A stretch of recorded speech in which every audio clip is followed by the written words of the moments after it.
छोटे से एक लालच के लिए वर्षों के याराने गए। अच्छा हुआ है मेरे दोस्त कुछ नकली चेहरे पहचाने गए। हम तो पहलवान बेटियों के समर्थन में बड़ी ताकत से खड़े हुए और किस तरह का जुल्म पहलवान बेटियों को सहना पड़ा ये भी आपने देखा। हमारा तो परिवार इतना बड़ा है कि हम ट्रेनिंग देते हैं और लोग दूसरी पार्टियों में जगह बना लेते हैं। अभी तो ये दोस्ती हुई है, ये दोस्ती किस तरह का रंग जमाएगी आप देखना।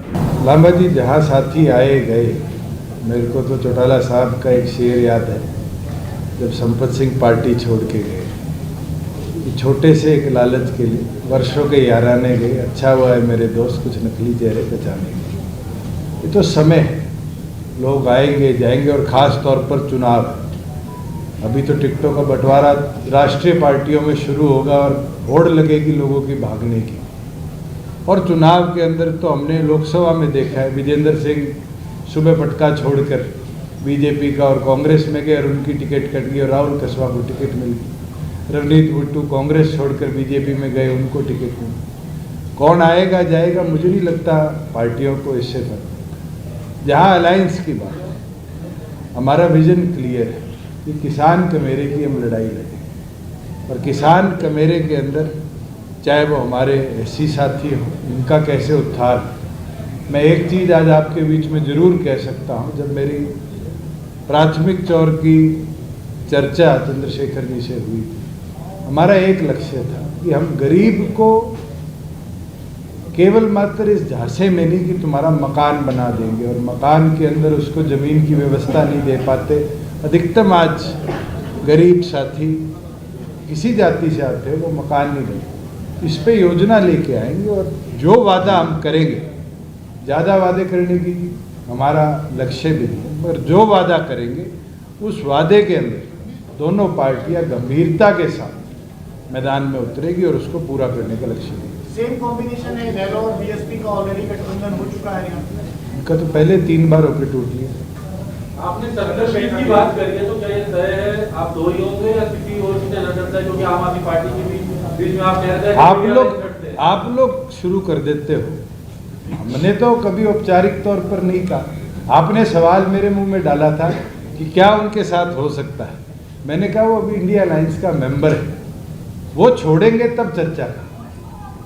चंद्रशेखर जी कह रहे थे कुछ इस तरह की पार्टियां और आ सकती हैं साथ में। आपने सपोर्ट किया था चंद्रशेखर जी किसान आंदोलन को। यस, की पार्टी ने उसको सपोर्ट नहीं किया। ठीक है। अब उस पे कोई बात नहीं, आपका स्टैंड क्या रहेगा कॉमन?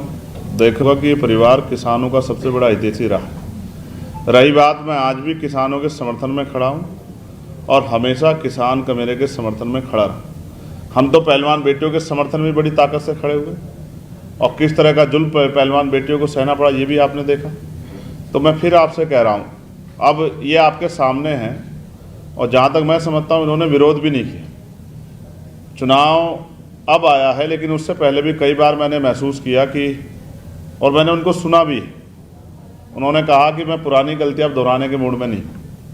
अच्छा, गलती मानते हैं आप? मैं क्या कह रहा हूँ, पुरानी गलतियाँ कि जो पुराने रूप से राजनीतिक जो भी कुछ हुआ होगा उसको दोहराने के मूड में नहीं। मैं आपको विश्वास दिला कहता हूँ, हम विचारधारा पर आधारित लोग हैं, किसान कमेरे की लड़ाई लड़ रहे हैं। हर वंचित वर्ग को हाशिए से उठा के ऊपर लाने में जो भी हमारा योगदान है हम उसके लिए काम कर रहे हैं। हम पूंजीपतियों के हितैषी नहीं हैं, गरीब के हितैषी हैं और हम विचारधारा के आधार पर इस लड़ाई को आगे बढ़ाएंगे। अभी तो ये दोस्ती हुई है, ये दोस्ती किस तरह का रंग जमाएगी आप देखना। हमारे लोगों को, कुणाल भाई, हमारे लोगों को हमारे ऊपर भरोसा है, उस भरोसे को हम बना के रखेंगे और ये ताकत जो है आप देखना नया निर्माण करेंगे। नए हरियाणा का निर्माण जो सपनून महान पुरुषों के सपने का होगा और राष्ट्र निर्माण में भी योगदान देगी। और मैं स्पष्ट कर दूं, पुरानी गलतियों से मेरा आग्रह ये है, मैंने उनको सुना भी, स्पष्ट भी कर देंगे कि हम किसी भी कीमत पे वो पार्टी जिसने लंबे समय से नुकसान पहुंचाया किसानों को, उसको किसी भी कीमत पे फ़ायदा नहीं होने देंगे। तो क्या ये तय माना कि आप चौधरी देवीलाल की बात करते हैं तो उनके तो दो लोग उनके परिवार से आते, आप भी आ रहे हैं, आयरनली भी आ रहा है, तो ये तो परिवार में ही बंटवारा भी है ना? नहीं, 4 हैं, कांग्रेस में भी है, बीजेपी में भी है। हमारा तो परिवार इतना बड़ा है कि हम ट्रेनिंग देते हैं और लोग दूसरी पार्टियों में जगह बना लेते हैं। और जहाँ आप ये बात कर रहे हैं कि भी बीजेपी के साथ, मैंने कई बार क्लियर कर, और जो रविंदर जी ने बात कही किसान आंदोलन वाली, एक क्लैरिटी के साथ आज बात आपके बीच में रखी। आपने मेरी कोई स्टेटमेंट नहीं सुनी होगी कि 3 कृषि कानून अच्छे थे, बल्कि एक चीज उस दौरान भी मैंने कही थी कि किसी दिन भी एमएसपी पर आंच आएगी मैं सरकार छोड़ दूँ। और हमने बड़े मजबूती के साथ हरियाणा प्रदेश में 14 फसलों पर एमएसपी की व्यवस्था बनाई कि 2 दिन के अंदर किसान के खाते में पेमेंट पहुंचे, उसकी फसल का नुकसान का मुआवजा 30 दिन में उसके खाते में पहुंचे।